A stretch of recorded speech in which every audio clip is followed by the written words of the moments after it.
네, 반갑습니다. 오늘 몇 페이지 할 쪽입니까?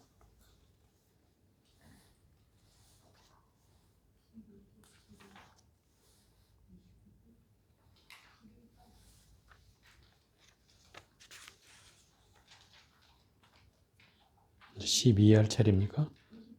29쪽. 네.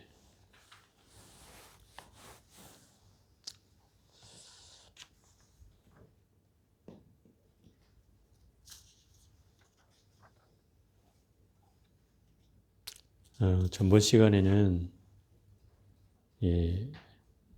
선과 교의 차이, 선은 말 없는 데 이르게 하는 것이고, 물론 교도 다 말 없는 데 이르는 거지만, 교는 말을 통해서 말을 없는 데로 이르게 하고, 선은 말 없는 데서 말 없는 데로 이르는 것이고, 또 부처님이 말씀하신 가르침은 이제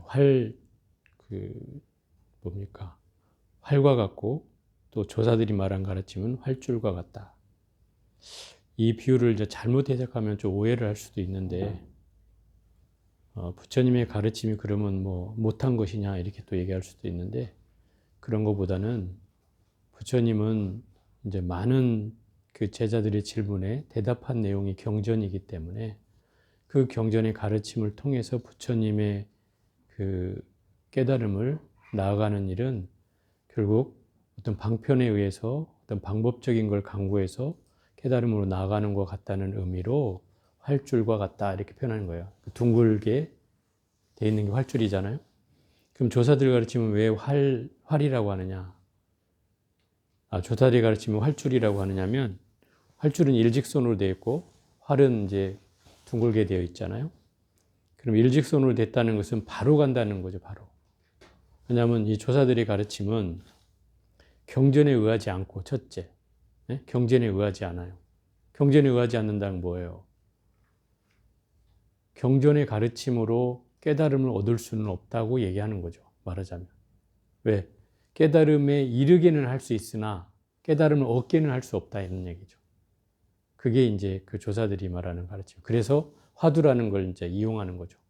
화두는 어떤 말이냐면, 지금 이제 이 대목에서 나오는 얘기지만 활구사구라고 하는 얘기를 한단 말이죠. 부처님의 가르침을 선사들은 사구라고 얘기했어요. 죽어 있는 말이다.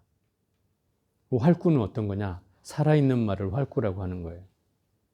깨달음을 얻으려면 이 활구를 들어야 한다. 근데 그 활구가 예를 들어서 저번에도 얘기했지만, 달마가 서쪽에서 온 뜻이 무엇입니까? 물었을 때 뭐라고 했어요? 뜰 앞에 잣나무니라 그랬잖아요. 그러면 생각해 보세요. 우리가 부처님의 가르침이라고 하는 입장으로 보면 뜰 앞에 잣나무라는 말이 맞겠어요? 아니잖아요. 그죠? 그런데 그 말을 하게 한 뜻이 있다 이 말이죠. 그러면 부처님의 말씀을 싸그리 그 뜰 앞에 잣나무라는 말에 내놓을 수가 없어진다 이 말이에요. 오로지 뜰 앞에 잣나무라고 왜 했지라는 의문만 일어난다 이 말이에요. 그죠? 끝없이 그 의문을 일으켜서 나의 본질과 만나는 일이다 이 말이에요. 그게 이제 핵심으로 수행하는 선수행의 요체다 이 말이죠. 그게 살아있는 말이라고 하는 거예요. 내가 깨달음을 얻기 위해서 반드시 필요한 말이라고 하는 거죠. 그게 이제 활구다. 그걸 이제 살아있는 말이라고 하는 거죠. 예를 들어서 조주선사가 그 1000명이나 모여있는 대중들 속에서 살고 있었는데, 한 게으른 스님이 개 마루 밑에서 자고 있는 개를 보고 너무 부러웠다 이 말이에요. 개가 나는 이렇게 공부를 열심히 하는데도 잘 안 돼가지고 내가 참 공부를 괜히 했다 생각을 들 만큼 뭔가 처량한 신세가 되었는데, 개를 보니까 갑자기 부러운 생각이 확 들었단 말이에요. 왜? 걔는 아무 짓도 안 하고 누워서 잠만 자고, 그리고 때 되면 밥 주고, 스님들은 열심히 하지 않으면 밥을 안 준다 이 말이에요. 그러니까 어찌 보면 걔가 부러웠지 한순간에. 그래서 저놈은 대체 어떤 저기길래 저런 복으로 저렇게 잠만 자고 있을까 생각이 든 거예요. 그래서 대퇴임자 조수스님한테 찾아가서 모든 부처님께서 모든 중생에게는 불성이 있다 했습니다. 그렇죠? 불성이 있다 했어요. 그러면 저 개에게도 불성이 있습니까? 이렇게 물었단 말이에요. 그럼 모든 부처님이 불성이 있다고 했으면 거기에 뭐 사람만 불성이 있다고 했겠어요? 모든 생명체는 다 불성이 있다는 거란 말이에요. 그러면 개든 돼지든 뭐 할 것 없이 모든 생명체는 다 불성이 있다는 뜻이죠. 그러면 당연히 불성이 개에게도 있느냐는 말은 있다 이렇게 얘기가 맞는 거죠. 그죠? 근데 이 조수 스님 뭐라 그래요? 없다. 그런다. 이게 이제 화두라는 거예요. 기존에 가졌던 생각을 깡그리 다 허물어뜨린다 이 말이에요. 기존에 우리가 가졌던 관념을 깡그리 다 허물어뜨리고 오로지 왜 무라고 했지? 분명히 이론상으로는, 그죠? 부처님의 가르침상으로는 모든 중생에 불성이 있어야 맞는데, 그러면 하물며 개에게도 불성이 있다고 해야 맞는데, 왜 조주 스님은 없다고 했을까? 왜 없다고 했지? 하는 그 의문을 일으키게 한다 이 말이에요. 그래서 모든 말을 잠재운다 이 말이죠. 모든 언어를 잠재우는 거예요. 그게 활구다 이 말이에요. 지금 이 순간 내가 왜 그렇다라고 하는 사실을 그것만 당면한 문제로 삼아서 열심히 참고하는 거죠.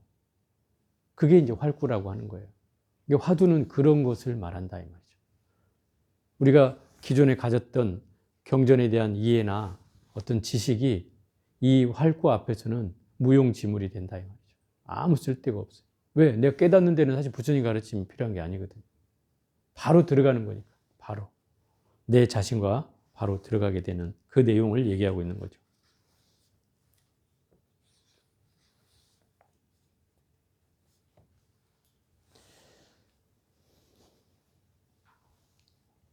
십이 챕터를 한번 보겠습니다. 대저 배우는 이는 활구만을 참고할 뿐 삭구를 참고하지 말라. 이 활구는 살아있는 말을 말하고 삭구는 죽어있는 말을 말하는 거예요. 그러면 화두를 든다는 건 바로 예를 들어서 화두도 잘못하면 삭구가 돼요. 예를 들어서 무자를 관할하니까 무를 왜 무라고 했지? 왜 무라고 했지?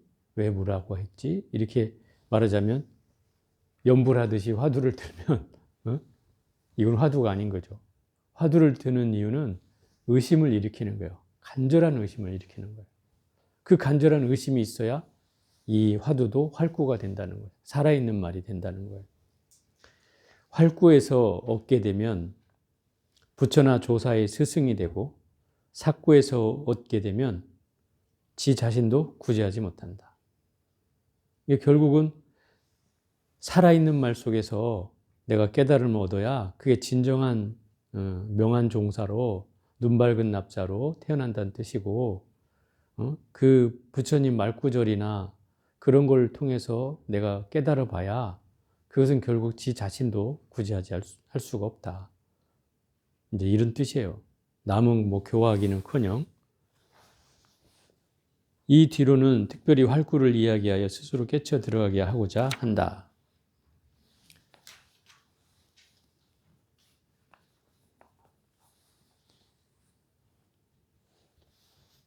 임재를 보고자 하는가? 모름지기 새로된 일하야. 새로된 일하는 거는 단련하고 단련해서 정말 아무것도 저기가 없는 이런 상태를 말하죠. 임재 스님은 이제 이 선문에서 임재할 덕산방 이렇게 이제 알려진 분인데 덕산 스님은 몽둥이를 치는 스님이고 그게 방이 몽둥이 방자예요. 임재할 이러면은 임재 스님은 악 하고 소리 지르는 할을 많이 한다 그래서 대표적으로 임재할 덕산방이라고 불리는 스님이에요. 그러니까 임재 스님한테 가면 뭐 물으면은 법이 무엇입니까? 악! 하고 소리 진단 말이에요. 그럼 갑자기 보살님들 같으면 엄마를 찾겠지, 엄마.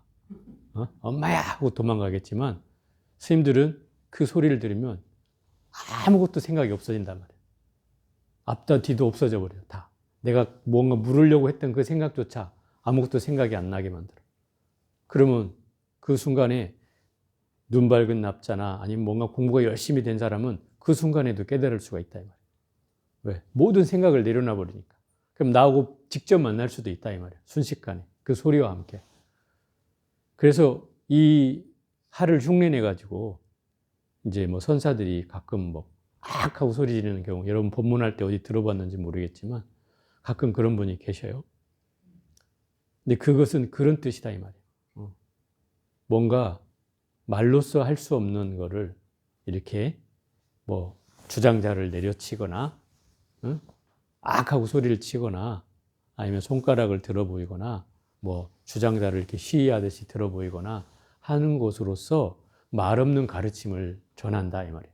마치 부처님께서 꽃 한 송이를 들어서 가섭에게 보여주듯이, 또 다자탑 앞에서 부처님이 가섭에게 자리를 반을 내어주듯이, 또는 관 밖으로 부처님 돌아가시고 나서 그 가섭이 당도하자 발을 두 관 밖으로 내어 보이듯이, 그렇게 뭔가 말 없는 가르침으로 전하는 것이 선이다라고 얘기한단 말이에요.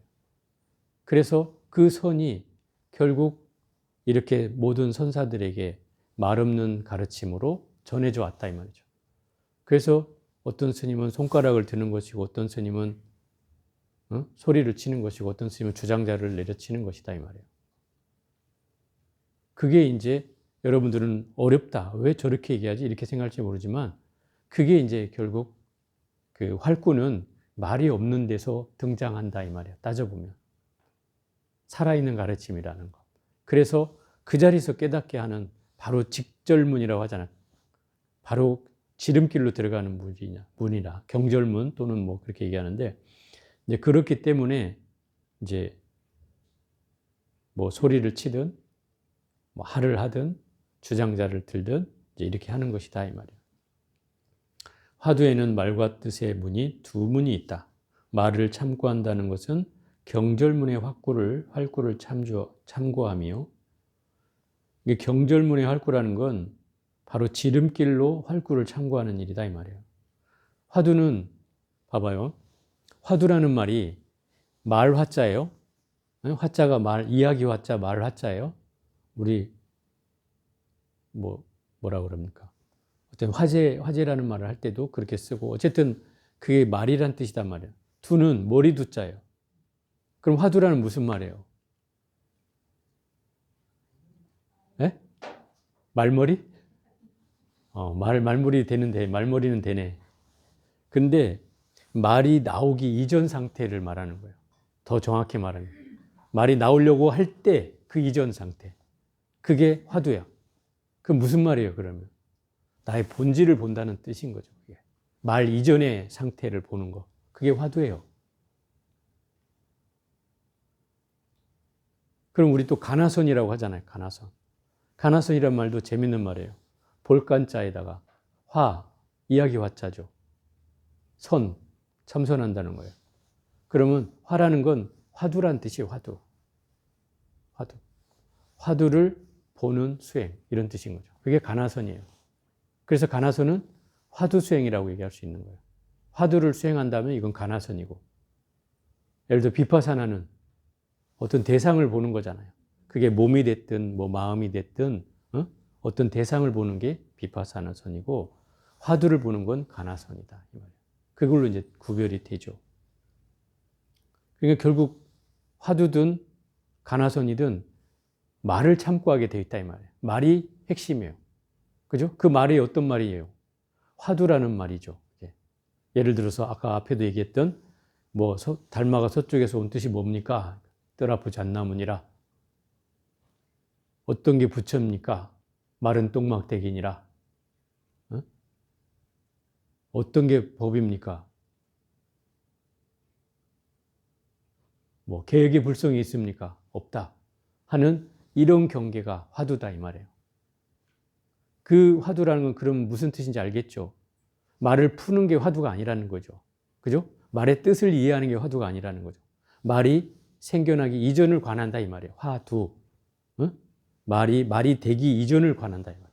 그럼 말이 되기 이전은 뭐예요? 나의 본질을 말한다 이 말인 거죠. 말이 되기 전에 나의 모습은 뭐예요? 그 본질이 있다는 거죠. 말을 내뱉는 놈이.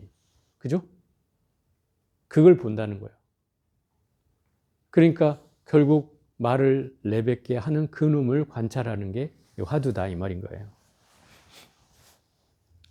그리고 이 경절문의 활구를 참고해서 첫 번째로 마음이 길이 끊어져야 된다. 마음의 길이 끊어진다는 말은 생각의 모든 제어가 된다는 뜻이죠. 생각이 끊어진다 이런 말인 거예요. 마음의 길이 끊어진다는 생각이 우리는 끊임없이 일어나잖아요. 그죠? 끊임없이 일어나. 근데 이 생각이 멈출 때는 언제예요? 내가 뭔가를 집중할 때죠. 그게 화두를 들든 수행을 하든 여러분이 강경을 하든 사경을 하든 제대로 된 수행을 할 때 생각이 어때요? 내려놔지겠죠. 그러면 마음의 길이 끊어진다는 것은 그렇게 생각의 어떤 번뇌들이 끊어지고 거기다가 말도 끊어져. 내가 열심히 나를 침잠해 가다 보면 말이 없어지죠, 당연히. 나를 보고 있는데 내가 무슨 말을 하겠어요? 아, 나 열심히 보고 있어. 나 혼자 주절주절 하지 않잖아요. 그죠? 내가 나를 보고 있을 때는 말이 끊어지는 거잖아요, 당연히. 그럼 우리가 수행의 요체는 바로 생각이 끊어지고 말이 끊어진다는 걸 알 수 있는 거죠. 이걸 이제 언어도단이요, 심행처멸이요, 이렇게 문자를 쓰는 거예요, 선사들이. 그런 경계를 얻는 걸 말한다, 이 말이에요.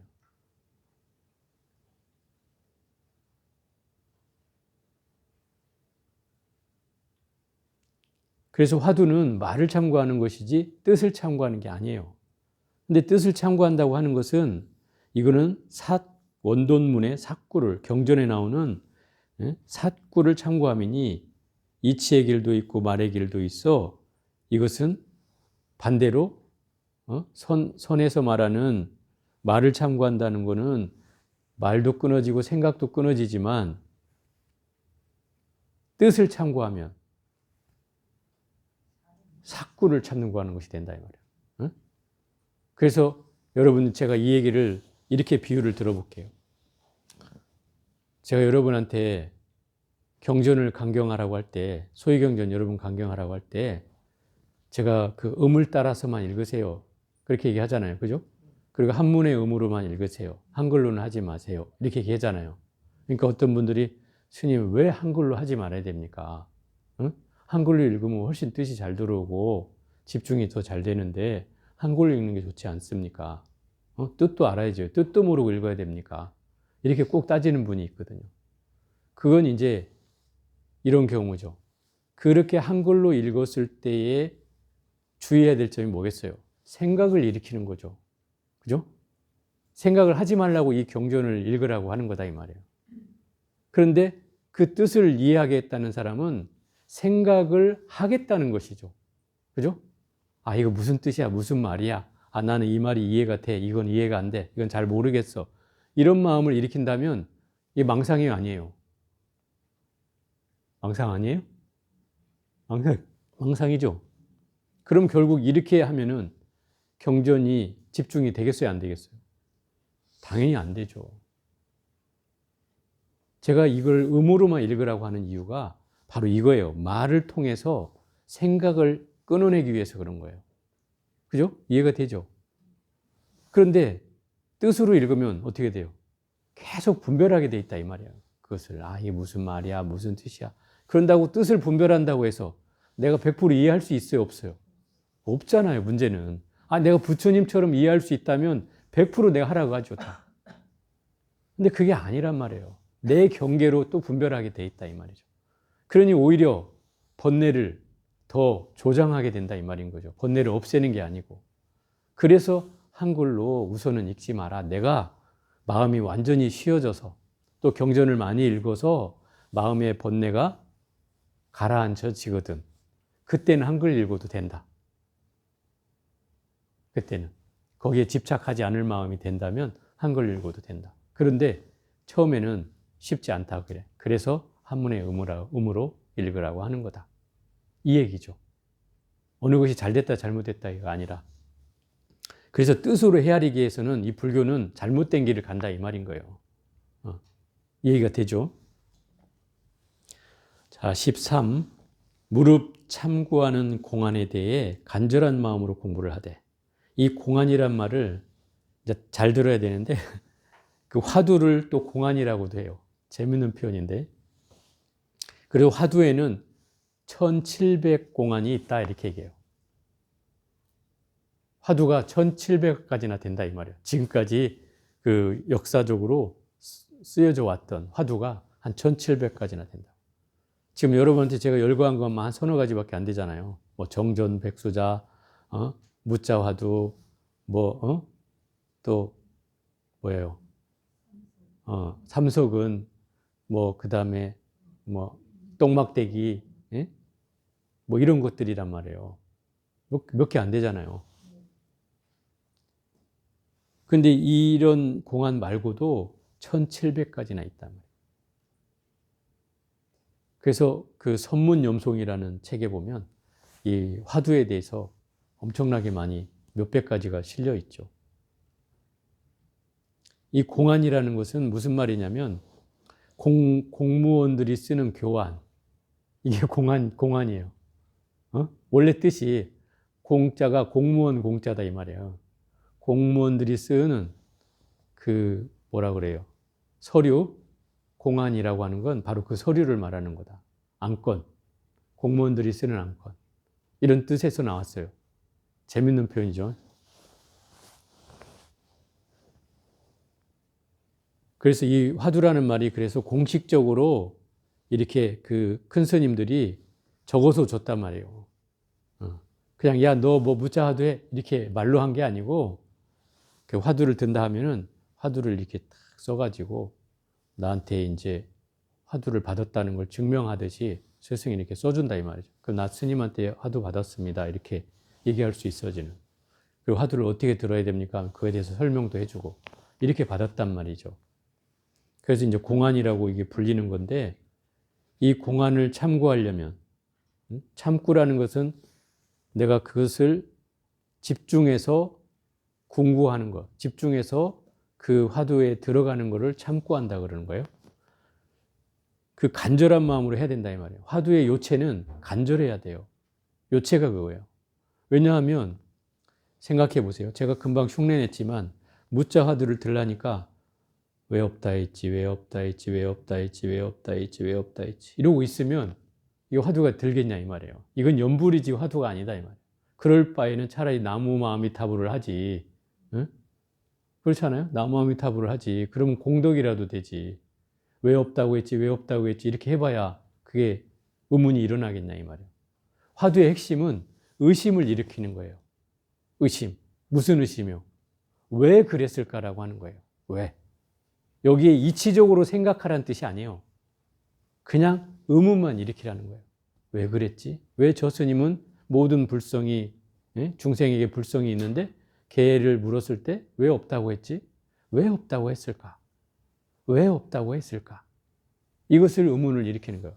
왜 없다고 했을까? 왜 없다고 했을까? 하고 들어가는 거예요. 이렇게 깊이. 왜 없다고 했을까? 그러다 보면 다른 생각이 들어오겠어요? 안 들어오겠어요? 간절할수록 생각이 잊어지는 거죠. 간절할수록. 그래서 여기서 뭐라고 나오냐면 어떻게 해야 되냐 그러면 닭이 알을 품듯이 한다. 여러분 뭐 닭 알 품는 건 봤죠? 어르신들은 다 봤을 것 같으네. 응? 시골에서 그죠?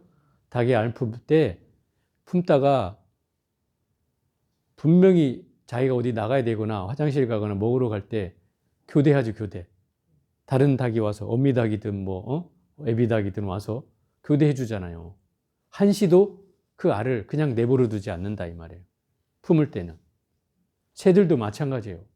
새들도 그걸 품고 있을 때는 애비는 가서 열심히 먹이를 물어다가 어미한테 먹여주고 어미는 그거를 하루 종일 어쨌든 품고 있다 이 말이죠. 무슨 일이 있어도.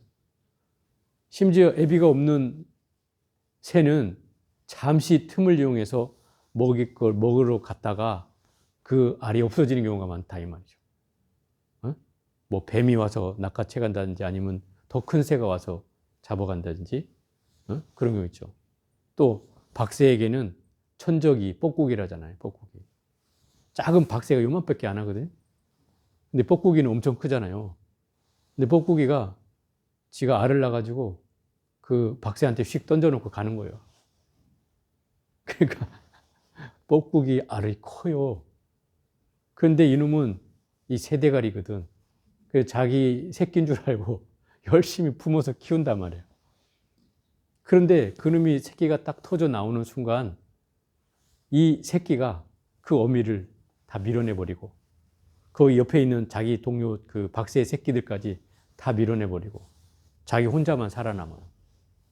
아주 그 동물의 생태계 보면서 재밌는 경우인데, 그러니까 결국 자기가 살기 위해서 남의 집 새한테 던져주는 거지, 뻐꾸기는.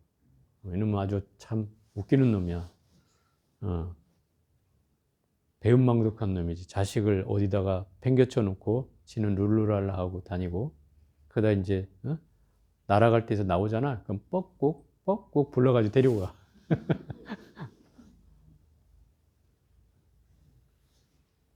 그래서 이게 닭이 알을 품듯이 공부를 해야 된다. 그만큼 간절하게 해야 된다는 뜻이고, 또 고양이가 쥐 잡듯이 해야 된다. 이것도 선사들이 많이 하는 말이에요. 저는 사실 이 장면을 봤어요. 정확하게. 예전에 이제 절에 있을 때 그 고양이를 한 마리 키웠었는데, 고양이가 매일 아침마다 새들이 지저귀는 그 약간 낮은 그 뭐라 그래, 철쭉 있는 그런 나무들 있는 나무들 숲에 새들이 항상 아침마다 거기에 수십 마리가 앉아서 지저귀니까 저쪽 건너편 텐마루에서 갑자기 고양이의 모습이 바뀌기 시작하는 거예요. 눈빛이 착 바뀌기 시작하고 그 뒤부터 계속 응시하고 있는 거죠. 계속 쳐다봤어요. 거기서부터 낮은 포복으로, 낮은 포복 알죠? 다 이렇게 어플해가지고 착 이렇게 가는 거예요. 한 50m 정도 되는 데를 한 3발 가고 또 멈추고 또 한 3발 가고 또 멈추고 한참 이러는 걸 봤어요. 그래서 나무 가까이까지 다가가요. 거기서도 또 그냥 바로 움직이는 게 아니더라고. 가만히 있어요.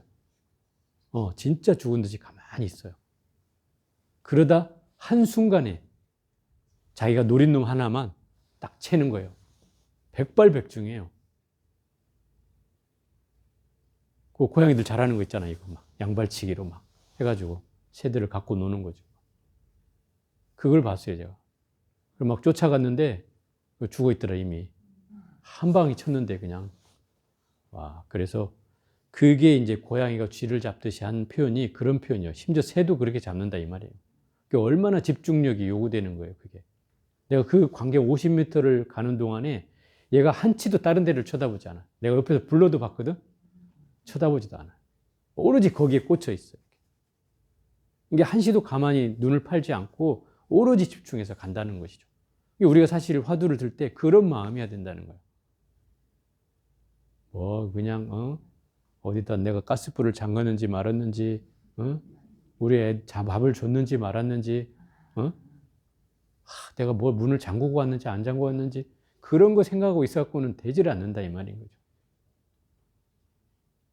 그 오로지 집중하라는 뜻이에요. 또 줄인 사람이 밥을 생각하듯 한다. 며칠 굶으면 뭐 생각이 먹는 거밖에 생각 안 나지 않겠어요? 그죠? 그런 간절함인 거죠. 또 목마른 사람은 또 물을 찾듯이, 또 아기가 맨날 빽빽 울 때는 누굴 찾아요? 엄마를 찾잖아요. 그런 마음과 같이 결국 간절한 마음이 있어야 이 화두를 꿰뚫을 때가 있다 이 말인 거예요. 간절해야 된다. 그래서 조사들의 공안이 1700가지나 있으니, 나오죠, 1700가지. 예를 들면 개에게는 불성이 없다. 구자 무불성. 개에게 불성이 있습니까? 했을 때 아무것도 없다라고 얘기한 무불성. 또 뜰 앞에 잣나무. 달마가 서쪽에서 온 뜻이 무엇입니까? 뜰 앞에 잣나무니라. 불법에 어떤 것이 부처입니까? 삼석은이니라. 삼석은은 뭐예요? 마세근이다 이 말이에요. 마 알죠? 마. 옛날에는 마로 옷도 해 입고 뭐 이랬었는데 요즘은 이제 마를 재배를 못하게 돼 있죠. 어쨌든 삼석은이니라. 또 어떤 것이 부처입니까? 또 마른 똥막대기니라. 간시골이니라. 이렇게 얘기했다는 거예요. 이게 이제 공안들이에요. 닭이 알을 품을 때는 더운 기운이 계속 이어지고 고양이가 쥐를 잡을 때는 마음과 눈이 움직이지 않으며 배고플 때 밥을 생각하는 것과 목마를 때 물을 생각하는 것과 아기가 어미를 생각하는 것은 모두 참된 마음에서 나오는 것일 뿐 억지로 지어서 내는 마음이 아니기에 간절하다고 하는 것이다. 오로지 그것만 생각하니까 그런 거예요. 오로지 그것만 생각합니다. 그래서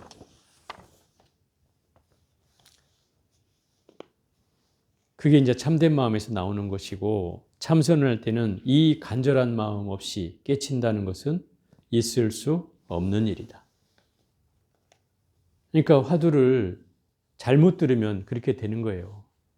우리가 이제 염화두라고 하거든요. 염화두. 염화두는 화두를 염불하듯이 한다 이 말인 거예요. 아까 제가 말했듯이 이먹고 이먹고 이먹고 이먹고 이먹고 이먹고 이먹고 그러면 뭐예요? 그게 의문이 들어요? 안 된다 이 말이죠. 무라 이러고 있으면 돼요? 안 된다는 거죠. 의문을 일으키는 거야. 간절한 마음. 아까 말했듯이 고양이가 쥐를 잡을 때처럼 온통 시선을 다 다른 데 뺏기지 않고 오로지 화두에 집중해서 그 화두의 의문을 일으키는 거예요. 아까 얘기했잖아요. 제가 개에게 불성이 있습니까? 물었을 때 왜 부처님은 모든 중생에게 불성이 있다고 했는데 왜 개에게 불성이 있냐는 물음에 왜 없다고 했지? 왜 없다고 했을까? 왜 없다고 했을까? 왜 없다고 했지? 왜 없다고 했는고 하면서 계속 궁금한 마음을 일으키면서 간절한 마음으로 그걸 찾아 들어가는 거예요. 그러면 모든 생각이 거기서는 끊어지고 모든 말이 다 끊어진다 이 말이에요. 오로지 나의 본질만이 남는다 이 말이에요. 그래서 거기서 그게 지속되면 깨닫지 않을 리가 없다는 거죠. 그게 이제 이 얘기예요. 모름지기 참선에는 세 가지 요체가 있다. 세 가지 요체가 있는데 첫째는 대신근이요. 둘째는 대분지이며 셋째는 대의정이다. 이게 참선의 3요소라는 거예요. 참선의 3요소. 참선을 하려면 이 세 가지의 마음 상태를 갖춰야 한다는 뜻이에요. 그 첫 번째가 뭐예요? 대신근이 있어야 된다. 큰 믿음을 가져야 된다. 그 믿음은 뭐예요? 부처님을 믿는 마음일까요? 여기서 믿음은 자기 자신에 대한 확신이에요. 내가 깨달을 수 있다는 확신. 분명히 내가 부처가 될 수 있다는 확신. 또 내가 이미 부처이라는 확신. 이미 나는 부처잖아요. 그거라는 확신이 바로 대신근이에요. 거기서부터 출발해야 된다. 그 믿음. 그 다음에 두 번째는 큰 분심이라고 표현하죠. 분한 마음을 일으킨다. 왜 부처님 가르침을 믿고 열심히 수행해서 깨달은 사람도 있는데 왜 나는 못 깨달을까? 나도 깨달을 수 있지 않을까? 다른 사람도 깨닫는데 깨달은 사람이 분명히 있는데 왜 나는 못 깨달을까? 하는 그 분심을 일으키는 거예요. 그게 마음 자세의 두 번째예요. 세 번째는 대의정. 이거는 큰 의심을 일으키는 거예요. 의심은 지금 제가 아까 말했던 달마가 서쪽에서 온 뜻이 무엇입니까? 뜰 앞에 잣나무니라. 이랬을 때 왜 조주 스님은 뜰 앞에 잣나무라고 했지? 왜 뜰 앞에 잣나무라고 얘기를 했을까? 왜 뜰 앞에 잣나무라고 얘기를 했는고 하면서 뭔가 그 마음 상태를 깊이 찾아 들어가는 마음이 큰 의심을 일으키는 거예요. 이 세 가지가 내가 참선을 공부하면서 가장 기본적인 마음 상태라는 거죠. 이게 없으면 참선하기가 쉽지 않습니다.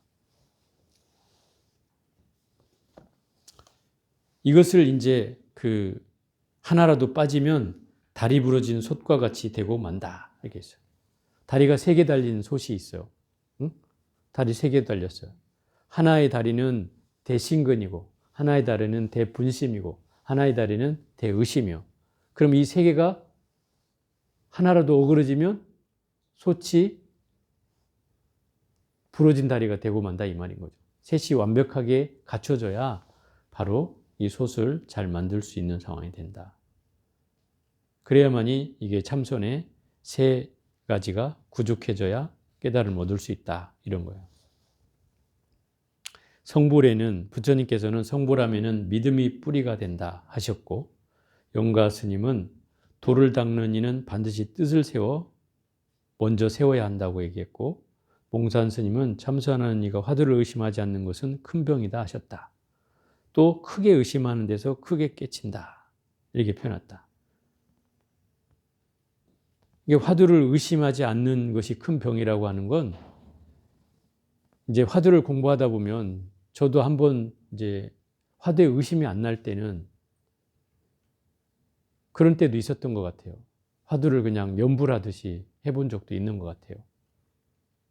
공부가 안 되니까 이먹고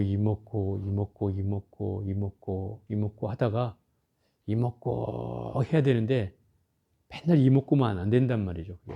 또 졸기도 하고 생각도 들어오고 하니까 뭔가 그 시간에 빨리 시간을 보내고자 하는 마음에 이제 이먹고 염불하듯이 이런 적도 있었다 이 말이에요. 근데 그렇게 해가지고는 절대로 화두가 의심이 되지 않기 때문에 화두에 깊이 들어갈 수가 없다. 여기서 말한 것처럼 크게 의심을 해야 크게 깨칠 수가 있다. 이렇게 얘기하는 거죠. 그래서 이제 우리가 화두를 드는 일은 이제 어떤 면에서는 요즘은 이제 또 그렇게 얘기하는 분도 있어요. 이 1700공안이라는 것은 이미 과거 역사 속에 존재하는 화두다. 그럼 현재 그게 화두가 아니지 않느냐. 내가 정말 의심이 되는 걸 화두를 들어야 그게 화두가 되는 거지. 지금은 그게 의심이 되지 않는다. 이렇게 얘기하는 사람도 있더라고요. 그래서 현대판 화두를 들어야 한다. 이렇게 주장하는 사람도 있어요. 그것도 어찌 보면 일리가 없다고 얘기할 수는 없지만 우리가 그런 선사를 만나지 못했기 때문에 일단은 우리가 역사 속에 존재하는 그런 공안을 가지고 해보는 것이죠.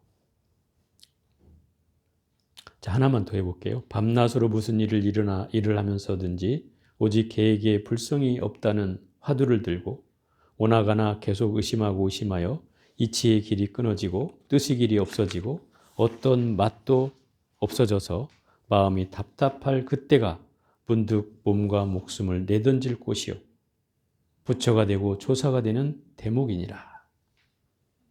참 재밌는 말이네요. 그러니까 계획에 불성이 있습니까? 라고 했을 때 계획에 불성이 없다. 구자 무불성이라 는 화두를 들고 내가 계속 의심해서 오나 가나 앉으나 서나 자나 깨나 해야 된다는 거예요. 이게 이제 행주자와 오목동정이죠. 그죠?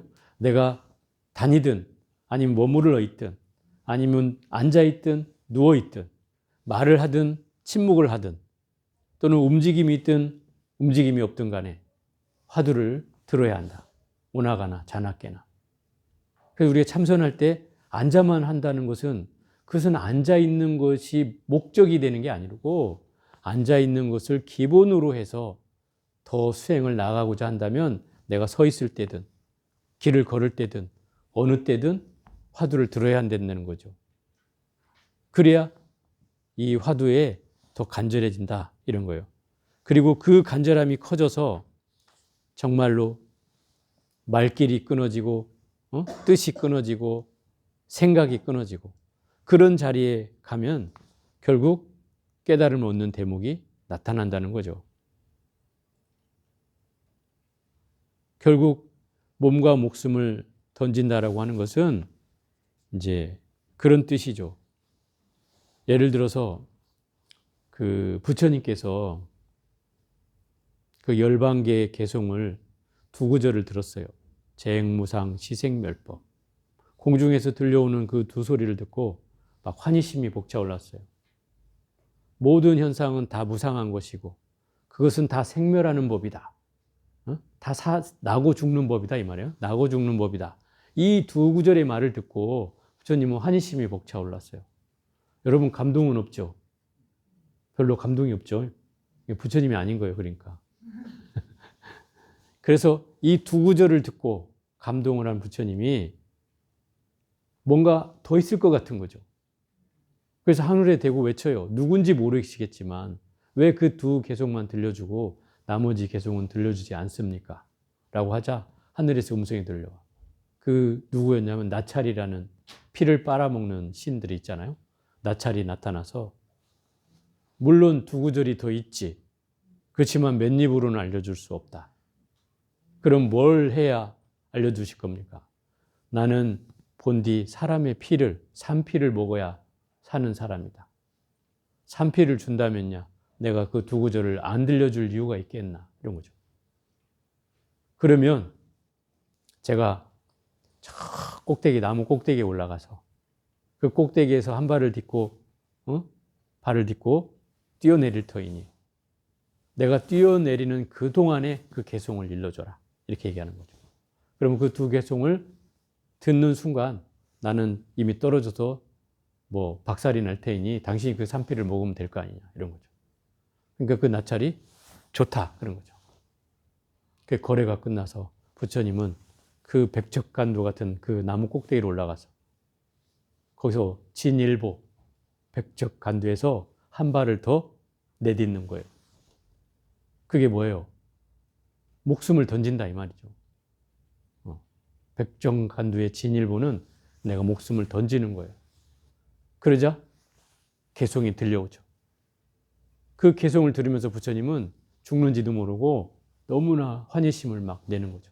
너무 기쁜 나머지 환희심을 막 내고 있는데 나찰이 그 부처님을 탁 받아든다 이 말이에요. 그래서 다 제자리다 탁 온다. 결국 부처님의 경계를 어찌 보면 시험했다고 할 수 있는 대목이죠. 너 정말 이 두 개송에 목숨을 걸 수 있어? 뭐 이런 거와 같은 거죠. 여러분은 네 목숨을 걸려면 걸겠어요? 감동도 없는데 무슨 목숨을 걸어. 그죠? 감동도 없는데.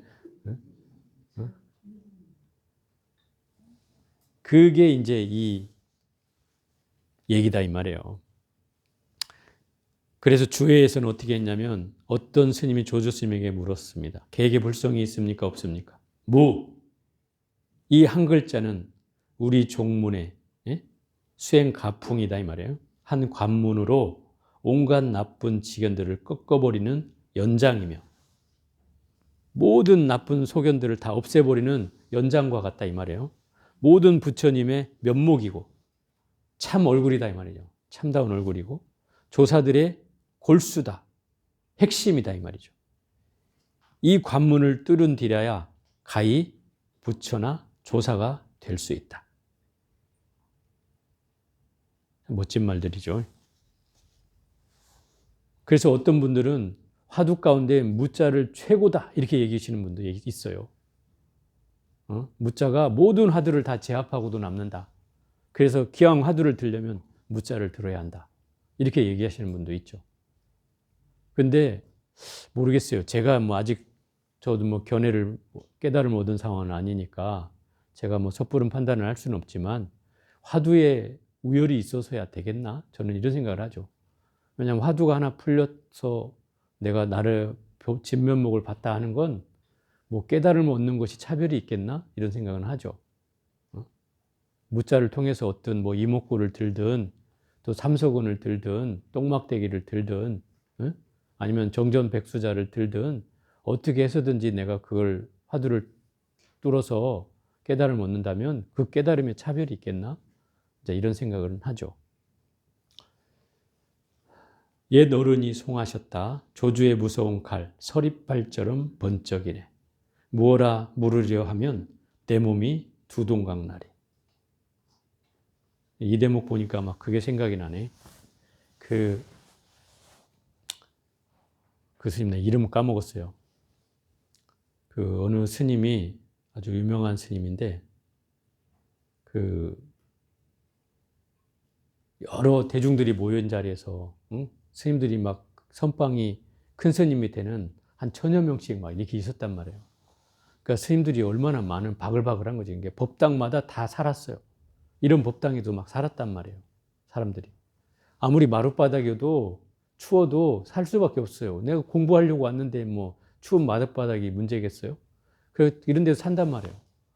근데 거기에 이제 동당, 서당이라고 해서 동쪽에 있는 그 집과 서쪽에 있는 집, 서당 이렇게 있는데 동당, 서당 스님들이 서로 고양이 한 마리를 놓고 우리 고양이네, 지네 고양이라고 막 싸우고 있는 거예요. 왜? 이쪽에서 막 밥을 주면 이놈이 여기 와서 막 알라당 얻어먹고 또 저쪽에서 밥을 주면 저쪽에서 막 얻어먹고 하니까 지네들이 소유권을 다 주장하지만 고양이는 지가 먹고 싶은 데 가서 먹었을 거 아니에요. 근데 그거 갖고 서로 막 옥신각신 싸우고 있는 거예요. 그러자 그 스승이 그거를 보고 고양이를 딱 잡아가지고 가가지고 자, 일러라. 이 고양이가 죽지 않을 수 있는 도리가 있는데 그 한마디를 일러라. 만약에 일르지 못하면 이 단칼에 내가 이 고양이를 베버리겠다 이런 거죠. 아무 소리 못하는 거예요. 다. 진짜 그 스님 그 자리에서 칼로 그 고양이 목을 내리쳐요. 그게 이제 옛날 그 얘기에 나오는 거예요. 그러자 그 스님의 제자의 상수 제자였던 스님 이름이 갑자기 생각이 안 나는데 그 스님이 시장을 갔다 늦게 온 거예요. 그래서 그 제자에게 물었어요. 낮에 이러이러한 일이 있었네. 너 같으면 이때 어떻게 대답하겠느냐. 이러니까 갑자기 신발을 자기 머리에다 탁 이고 한 바퀴 핑 돌고 쫙 나가버리는 거예요. 그러자 이제 이 스님이 그러는 거죠. 내가 쟤가 아니었다면, 아니 쟤였다면 고양이는 죽이지 않았을 텐데. 이렇게 얘기한다면. 인가를 받는 대목이에요, 이게 이제. 말없이 뭔가 보여줬다 이 말인 거죠. 그래서 잘못 물으면 이렇게 서리발과 같은 칼로 내려치듯이 목숨이 위협한 순간도 있었다는 거죠. 목숨을 걸었어요, 옛날 스님들은. 그러니까 심지어 어떤 스님은 주장자를 들고 그 덕산 스님은 그랬단 말이에요. 덕산 방이니까 몽둥이로 무조건 30방씩을 내려쳤대잖아요. 뭐 30방이라고 이렇게 때리는 게 아니고 막 죽을 만큼 팬다 이 말에 가서 막 사정없이. 그러는 동안에도 화두가 들어있는 스님은 하나도 안 아프다는 거예요. 그렇게 때리는 순간에도 내가 정에 들어있으면 절대 안 아프다는 거예요. 죽지 않는다는 거예요. 그런데 화두는 온데간데 없고 아이고 하는 사람은 이제 생병이 드는 거죠. 안 그러겠어요? 30대를 맞는데 몽둥이로? 아니면 반신불수도 될 수 있죠. 잘못되면. 잘못 맞으면. 그걸 말하는 거예요. 그걸 이제 시험하기 위해서 일러라. 말을 해도 30방이요. 말을 안 해도 30방이니라. 그럼 어떻게 해야 돼?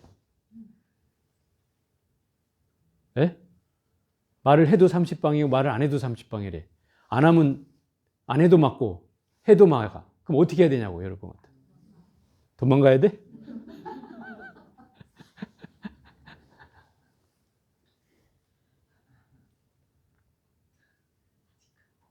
여기서 보살님들이 막히는 거야. 여기서 살아날 수 있는 방법이 있어. 그건 내 숙제로 줄게. 다음 주에 숙제로. 한번 생각해 갖고 오셔. 결국 이 선문이라는 것은 제가 아까 얘기했잖아요. 말로써 나가는 공부가 아니에요. 말을 핑계로 하지만, 말을 수단으로 하지만 말 없는 데 이르는 게 이 선의 핵심이다 이 말이에요. 화두를 통하지만 화두의 근본으로 들어가고자 하는 것이 화두의 뜻을 참고하는 게 아니다 이 말이에요. 그걸 우리는 헷갈리면 안 돼요. 그걸 통해서 간절한 의심을 일으키게 하는 수단일 뿐인 거예요. 그게 화두라는 것. 그러면 그 수단을 통해서 나의 모든 생각을 잠재우게 하고 모든 말귀를 차단하고 이런 거예요. 그래서 모든 상황을 나에게 집중하게 하는, 그게 간절할수록 더 빨라지겠죠. 간절할수록. 그걸 얘기하는 거예요. 근데 문제는 이제 이 간절하라고 하니까 너무 이제 막 그 육단심으로 옛날 스님들이 그랬어요. 막. 응? 뭐 어떤 스님은 막 목 앞에다가 송곳을 꼽아놓고 졸면 찔리니까 안 졸려고 그걸 꼽아놓고 했다는 사람도 있어요. 근데 나중에 이렇게 꼽아놓으니까 이렇게 졸아. 참 살라고 별짓을 다 하는 거죠. 또 어떤 스님은 내가 천방 다닐 때도 이렇게 송곳 같은 걸 가지고 있어가지고 다 허벅지를 막 계속 찌르는 거야. 졸리면 찌르고 졸리면 찌르고 막 이렇게. 이게 뭔가 애쓰는 마음은 뭐 나쁘진 않지만 이게 이 공부는 육단심으로 하면 안 된다. 억지로 하면 안 된다 이 말이에요. 억지로. 절대로 억지로 하면 안 된다. 내 마음이 하나가 돼서 해야 된다 이 말이에요. 그러려면 기본 준비가 있어야 되는 거죠. 선을 닦아야 되는 기본 준비는 뭐냐면 제가 가나선의 화두를 잘 주지 않는 이유가 그거에 있어요. 내 마음이 정말 쉬어져서 내가 어떤 것에도 끄달리지 않을 그런 상황이 됐을 때 이 화두를 들어야 된다는 거예요. 제 견해는 그래요. 그냥 무턱대고 아무나 화두 들으면 다 돼? 아니라는 거예요. 왜? 우리는 이미 그 말에 떨어지게 돼 있어요. 말에 떨어지게 돼 있다고. 그 말을 통해서 깊은 데를 들어가고자 하는 것이지 말에 떨어져서는 안 된다 이 말이에요. 이게 왜 이랬지? 이걸 이치로 따지고 뜻으로 분석하고 그 해석을 하려고 하고 부처님 말씀은 어땠고 이런 걸 따진다면 절대로 갈 수가 없잖아요. 이게 사구예요. 이렇게 떨어지면 사구란 말이에요. 그러니까 그런 길을 벗어나고자 하는 게 이 공부이기 때문에 어쨌든 억지로 해서도 안 되고 마음과 몸이 아주 편안하게 쉬어져서 더 이상 내가 끄달릴 게 없어. 번민할 게 없어. 뭐라 해도 내가 뭐 동요가 안 돼. 이런 상황이 됐을 때 화두를 들어야 순일하게 화두가 된다 이 말인 거죠. 내가 맨날 자식 걱정, 남편 걱정 이러고 있으면 화두를 들으면 그 걱정이 떠오르겠어요? 안 떠오르겠어요? 떠오르죠. 그럼 화두가 뭐 순일해지겠냐 이 말이에요. 그래서 그런 게 다 내려놔져서 내가 이제는 아무것도 집착할 바가 없어. 아무리 떠올려도 내가 집착되지 않아. 이런 상황이 됐을 때 그럴 때 화두를 들어야 된다는 거예요. 그래서 제가 함부로 화두를 들으라고 얘기하지 않는 이유예요. 그런 경계에 나가는 것이 안 그러면 잘못하면 화두를 이상한 쪽으로 풀어간다고. 뭐 뜻을 헤아리려고 하거나 그 왜 저렇게 얘기했지 하고 자꾸 그거를 막 분석하려고 하고 이건 분석하는 게 아니에요. 말이 없는 대로 이러는 거다면 아까 말한 대로 말길이 끊어지고 생각이 끊어지는 길로 나아가는 게 핵심이지 예? 그러지 않으면 이 화두라는 건 의미가 없는 거거든요. 그냥 말장난에 불과한 거예요. 부처가 뭡니까? 마른 똥막대기다. 왜 마른 똥막대기라고 하지? 가장 또 어찌 보면 제일 더러운 건데 떠올리기도 싫은데 왜 부처를 마른 똥막대기에 비유했지? 뭐 하면 이런 생각을 가지고 우리는 유의적으로 뭐 굴러갈 수도 있겠지만 근본은 핵심은 그걸 왜 그랬는지에 대한 강력한 의문이다 이 말이에요. 간절한 의문을 일으켜서 모든 생각을 잊고 말을 잊게 만드는데 핵심이 있다 이 말이에요. 그게 활구 법문이에요. 그게 활구 화두고요. 그게 살아있는 지금 현재 나를 깨닫게 하는 말이기 때문에 활구라고 하는 거예요. 그게 이제 오늘 얘기한 말의 골자예요.